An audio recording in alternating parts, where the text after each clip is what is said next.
Jack and Peanut, they see my potential. I used to borrow Ross whips to go pick up some women. Run through Curl City, I'm vicious like I'm Willis McGee. He been doubling for like a decade, though. Nobody seeing it from now to see him pray, though. They say I do things, I'm insane and get psycho. I'm pro-black, my cloth talk look like Kente, though. All right, what's up? Division 3, Week 7 recap here. Um, I'm not even going to talk about that Week 6 debauchery, but if you guys love it, if you like it, I love it. So shout out to my nephew for doing the Week 6 recap, and not having that fucking man bun, because that shit looks that wave is down there. That's a southern. That's a DC and below kind of thing. But anyway, get back to where I was at with it. And again, I'm only hating on a man bun because it's my nephew. So nephew, you know, I don't gotta be hard on you. So you know, you been this built for toughness. Built for toughness. Jumping right into this. In terms of Week 7 recap, I think it's only right that I always start off by highlighting the weekly high score for Week 7. That goes to Senior Yuji. Shout out to him in regards to 191.34 to get his second win of the season. So shout out to Yuji on that. And getting the weekly high score for this past week. Then jumping into the knockout pool, unfortunately, Big Bro James, you got to join us here. You got to join us in. You got to come join the congregation down here. You've been knocked out of the knockout pool, unfortunately, because you were the lowest scoring point team of the remaining teams. So that brings us to Chris was knocked out week 1, Larry was knocked out week 2, Roy was knocked out week 3, Blake was knocked out week 4, I was knocked out week 5. Steven was knocked out week 6, and now James joins the congregation that's being knocked out in week 7. So again, a few teams remaining. This will all be done by week 11. I'm going to announce the teams that are still in the pool. It's all the teams that I have not mentioned, but everyone else, welcome to where I'm at. So with that being said, jumping right into week 7 recap, I'm going to start with my recap. Not because of anything, just because like this is what happened last year in the championships. Me and Lamont played against each other, and he was actually, on the low. Lamont is feeling himself, so he says he flagged for me. I got the win 152.54 to 112.78. What Lamont said to me was, this is how it was for him last year when he won the championship. So, so shout out to you, champ. Got the win over you. I've been looking forward to this shit all summer long. Literally been training for this. So huge win for my team. Looking at Lamont's team though, going with 112.78. He had Brandon Cooks give him 7.1. He had Mark Andrews give him 7.8. He had Miles Sanders give him 3.7. The Jets defense gave him -9. That's fucking -9. Like, at least give him 0. Give him negative. He did have the Giants kicker who gave him 15. Looking at his bench, he had Amari Cooper. That's really it. He's usually like Amari Cooper that was on bye. Everybody else was pretty much playing.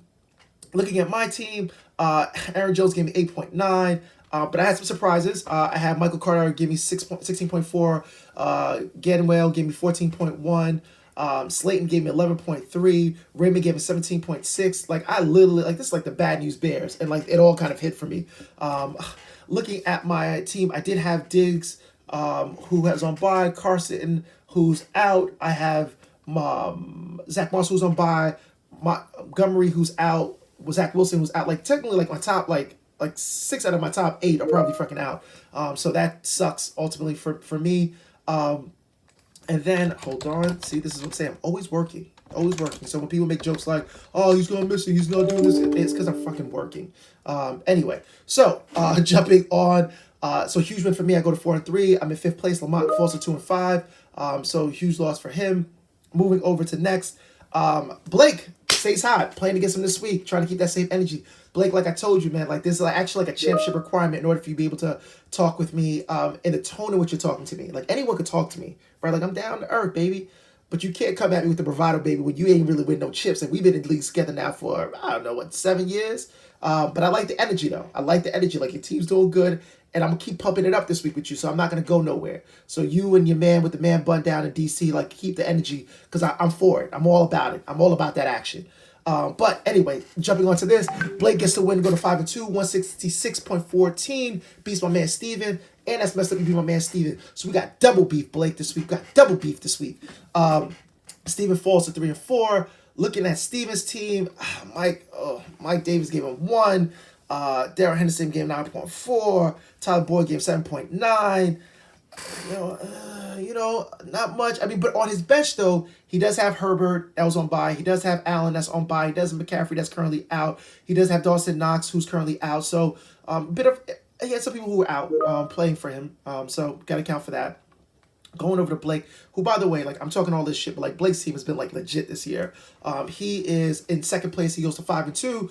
I mean, Tom Brady doesn't age. Ages like fine wine. Cooper Kupp with 37. Mike Gesicki give him 21.15. And then, I mean, he does have Chubbs also out, by the way. Chubbs and he had George Kittle, so this could have got even crazier. So shout out to Blake. Hopefully his team does not perform this week for obvious reasons. So jumping over to Ronnie Ravens against my boy James, my big bro James. James takes a loss here. Gets knocked out the knockout pool. Ronnie Ravens with 137.88. James to 70.94. Looking at James's team, Patrick Mahomes, man, fucking 7.74. He was projected to do 32. He had Damian Williams give him 1.8. He had Randall Cobb give him 5.2. St. Brown gave him 0. Man, his defense outscored Patrick Mahomes. That tells you all you need to know. He did have Najee Harris currently out. And he still has Jared Judy currently out on injury. Moving over to Ronnie Ravens, he has Lamar Jackson. And then he had Mike Evans at 31.6. And then he had the Ravens defense give him -2. But did all he had to do. He had nobody really out, by the way, on him. He's like one of the only teams, Ronnie's team was one of the only teams that didn't have much buys, but got the win. He goes to 4-3. James falls to 3-4.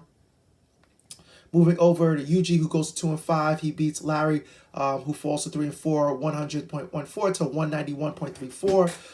Looking at Larry's team, he played against, he had AJ Dillon give him 0.2. He had James Crowder give him 7.4. Tim Patrick gave him 3.6. Landry gave him 8.4. Falcons defense gave him 3. Darren Waller was out. He had Devontae Johnson out. Dak Prescott out. Laviska Shenault's out. And Kareem Hunt out. So, he put up over 100. Shout out to Larry. Going to UG, who team went crazy. He played TJ, who's Mazzala. He played Tua, who gave him 34. Kareem Hunt gave him 33.9. Scary Terry gave him 25.2. His defense gave him 27. He did have CeeDee Lamb currently out on bye, and that was really it. So shout out to UG showing us that, you're never out of it. So shout out to him, not for only competing, but also for putting up the performance that he put up. Jumping over to my man Chris, little bro Chris, 97.5 against Roy. Roy gets the win at 170.56. Chris, you were right, man. It's a bit of an ass whipping. So jumping over to Chris's team, Sonny Michel did give him 0.4. He had Antonio Brown. I don't know why he had Antonio Brown as active. He was out. Must be grad school work. And then looking at his bench, I mean, he does have Josh Allen that was currently on bye, and he has Saquon Barkley who's currently out, but Myles Gaskin gave 17.7. No one would have expected that. I wouldn't have expected that. So, it's a huge loss for him. Looking at Roy, really had everybody kind of go off for him. Aaron Rodgers gave him a solid 30. Devontae Johnson gave him 24.8. Damian Johnson gave him 25.3. Deebo Samuel gave him 21. Marquise Brown gave him 19. Pass defense gave him 14. He did have Dalvin Cook on bye. He didn't play Julio Jones. He also has CEH currently out as well. So this is impressive for Roy, honestly, to score 170 with your top two players actually playing. So huge shout outs to him. And then talking about my nephew, he's actually impressive as well. 6-1. He beats Theodore, who is now 5-2. 166.16 to 114.54. Looking at Theodore's team, I mean, he had Chuba Hubbard give him 9.6. He had Brandon Ayuk give him 1.9. He had Tyler Lockett give him 3.2. And then he did have Ezekiel Elliott and Justin Jefferson currently out for him this week. Going over to Dwayne's team, again, 6-1 in first place, lone first place. Matt Stafford rolled it all in 33. Leonard Fournette gave him 17. Elijah Mitchell gave him 16.7. He had Jamar Chase gave him 13.4. Chris Godwin gave him 25.1. Kicker gave him 13. He did have Eckler and James Robinson on bye, by the way, with a 166.16 with all those people on bye. So shit could have got scarier for Theodore. Jumping right into week 8, I play against the homie Blake. Blake, I'm keeping that energy with you, my boy. And then you have James, who's 3-4, plays against Steven, who's 3-4. And then you have Ronnie, who's 4-3, plays against Yuji, who's 2-5. You have Lamont, who's 2-4, plays against Chris, who's 2-5. Both of them are 2-5.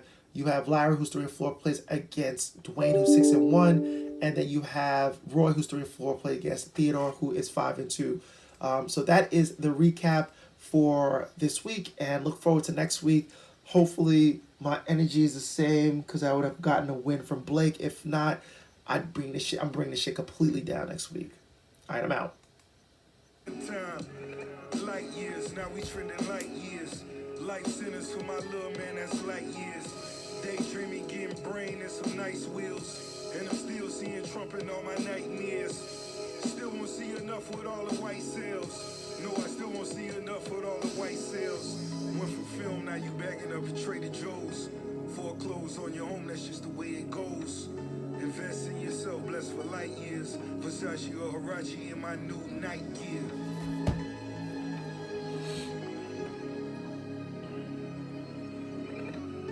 Light years, Versace or Hirachis in my new night gear.